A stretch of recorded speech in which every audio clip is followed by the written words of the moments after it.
ümumiyyətlə yadda saxlamaq lazımdır ki, bizim insanlarımızın məsuliyyətsizliyi bəzən, yəni xəstəlik başlayanda onu istənilən xəstəliyi müalicə etmək mümkündür.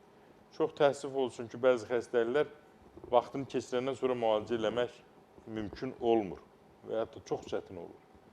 Ona görə də başqa millətlərdə olduğu kimi bizdə də arzu elərdim ki, insanlar profilaktik olaraq 3 aydan, ən gecə 6 aydan. 3 aydan elə yerlər var, 3 aydan bir yoxlanmalıdır. Elə yer var, 6 aydan bir yoxlasanız da təhlükəsiz olar. 6 aydan bir prostat vəzini yoxlatsa, o kişidə xərçəng olmaz, olsa da təhlükəsiz olur. Gec yoxlatmayanda formalaşırsa, artıq o gəlib, öz çətinləşir təbii ki. Eləcə süd vəzində. Vaxtında bilirsən, heç bir təhlükəsi yoxdur. Ona görə də vaxtaşırı olaraq süd vəzlərini yoxlatmaq lazımdır. Eləcə də digər orqanlar, düz bağırsa, harada şübhən var? Heç nə yoxdur, yenə yoxlanmalısan.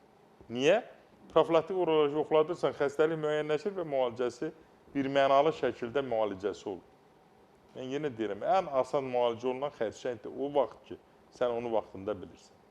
Yox, metastaz verdi, gecikdirdin, ondan sonra da sonraki peşmançılıq fayda vermir. Hər şeyin gedir.